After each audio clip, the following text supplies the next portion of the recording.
Romance e mangás. É isso. Você já sabe do que eu tô falando. Bom, se você não sabe, eu vou te apresentar a maravilhosa experiência de ler um romance nos famosos quadrinhos japoneses.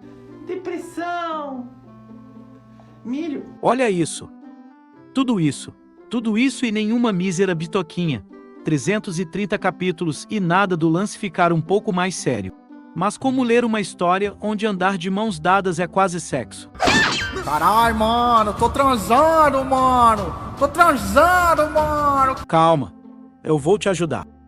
Primeiro a gente precisa desvincular uma coisinha aqui. A gente tem mais raiva dessas histórias porque os personagens não são honestos consigo mesmos e negam seus desejos sem motivo. A história, para ser entretiva, não precisa necessariamente de um beijo em 30 capítulos, mas precisa que exista um desenvolvimento, que os personagens não neguem ou que sentem por motivo nenhum, que eles tenham ciência dos próprios sentimentos, e que, pelo amor de Deus, tomem uma atitude quanto a isso. Muitas vezes, quando estamos lendo, nós ficamos mais com raiva do que movidos para acreditar que os personagens vão ficar juntos. E isso nos leva à nossa história de hoje, Natsu Shoujo Love Story. Uma história onde, mesmo sem beijo na boca até agora, você tem um desenvolvimento e acredita que aquilo que você está lendo é real. Você acredita no romance das personagens e torce por elas, aproveita o processo e não sente raiva dele. A história não esquece os personagens principais e foca em coisas que a gente quer saber. Ela sabe o que você quer ver e não tem vergonha de te mostrar. Não é mesmo, Dress Up Darling? A história começa com a apresentação da nossa personagem principal, Rei. Ela adora mangás de romance assim como nós, pobres desalmados em busca de alguma emoção. Seu maior sonho é viver uma vida perfeita como os mangás que ela lê, onde a heroína é salva pelo príncipe encantado e tudo dá certo no final. De longe, ela observa Ansum, o seu príncipe encantado, o garoto mais popular da escola, que é essa coisa aí. Ele bate com todas as descrições das suas histórias favoritas. Segundo ela, é o que mais se destaca. Sempre bonito segundo ela e perfeito em tudo que faz, também segundo ela. Além de ser popular e por onde anda arrasta multidões. Ela tenta chamar a atenção dele de todas as formas possíveis, mas nunca consegue. E ele não parece nem perceber a existência dela apesar dos seus esforços. Independente do que Ansum faça, ele sempre tem razão. E a multidão continua o seguindo. A protagonista corre para a sala de aula com raiva, por não ter conseguido fazer com que ele nem sequer olhasse para ela. Ao fundo, vemos uma garota em silêncio, observando tudo. Na sala, Rei se diverte lendo mais um de seus mangás.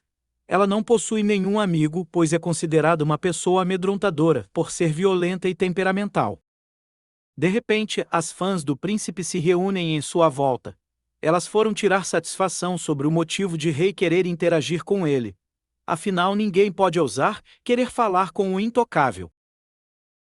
A protagonista parece não se importar muito com elas, até que uma das garotas derruba seu mangá no chão, o que quase resulta em um linchamento delas, se Rei não fosse impedida pela garota silenciosa de antes, que tinha acabado de entrar na sala. Ela diz para as meninas que ela vai cuidar disso e pede para que elas saiam dali. Assim que elas saem da sala, a garota misteriosa, Hana, rapidamente diz para Rei que ela deve parar de correr atrás de Ansum. Rei entende isso como uma declaração de guerra por ele, e acha que a garota que está em sua frente também gosta dele. A protagonista agarra ela pela gola e pergunta quem ela pensa que é, para dizer o que ela deve ou não fazer. A garota misteriosa fica em choque sem saber o que fazer, e Rei diz: Toma cuidado antes que eu meta um soco nessa sua cara bonitinha. Para surpresa de Rei, a garota cora e fica envergonhada. Ela só tinha escutado que Rei tinha chamado ela de bonitinha, esquecendo totalmente a ameaça proferida antes. Ela fica tão feliz que chama Rei para sair em um encontro. E aqui começa a história. Hana, a garota misteriosa, gosta de Rei e não de Ansum, e foi pedir para ela parar de correr atrás dele, porque estava com ciúmes dela e não dele. Rei no decorrer da história vai se descobrindo e se experimentando cada vez mais, enquanto Hannah, seu futuro interesse amoroso, já é bem decidida quanto ao que sente por Rei. Essa dualidade entre Rei que está se descobrindo e Hannah que já sabe o que quer, deixa a relação entre as protagonistas bem interessante e cômica. Ao mesmo tempo que essa relação é retratada com toda a leveza e pressa da juventude, ela é profunda e cheia de inseguranças. A história não ignora assuntos relevantes e importantes, como por exemplo seu ponto-chave, a descoberta da homossexualidade na adolescência. Essa retratação é sempre feita com muita leveza e carinho, porém sempre toca onde quer chegar. Mostra que Hannah, que é sempre decidida no que quer em relação a Rei, se sente muito mais insegura que Rei, pois sabe o que é gostar de alguém que pode nunca gostar dela da mesma forma. E Rei, que o tempo todo nunca se nega a sentir o que deve ser sentido. Quando começa a descobrir o que sente por Hannah, se permite experimentar o que for necessário para ter certeza do que Hannah é para ela. O tom da história é tão bem feito que você esquece o preconceito envolvido na possível relação entre as duas personagens. E nesse momento é que a história te puxa de volta e mostra o desespero que é ser julgado e rejeitado simplesmente por ser você mesmo.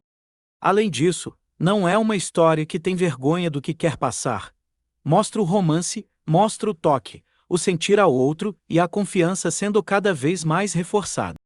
Mesmo as personagens tendo vergonha, o que é obviamente normal, ela não impede que possa ser tomada uma atitude, que aliás as personagens têm de sobra, pode ficar despreocupado. Apesar dos 92 capítulos, o romance não é estático, ele avança e com toda a urgência que a adolescência lhe pede. Não são jovens com mentalidade de adultos, como acontece na maioria das histórias de romance. São jovens retratados como jovens. Com pressa, com urgência, com desespero de ter aquilo que querem na hora que querem. E se não for assim, não vai ser de nenhum jeito. É uma das melhores histórias de romance que já li.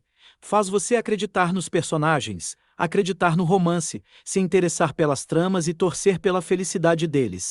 Fica aqui a minha recomendação. Você pode ler gratuitamente em inglês no site original da Webtoon, que eu vou deixar na descrição do vídeo. No mais, se você gostou, deixe um like e se inscreva no canal. Um grande abraço.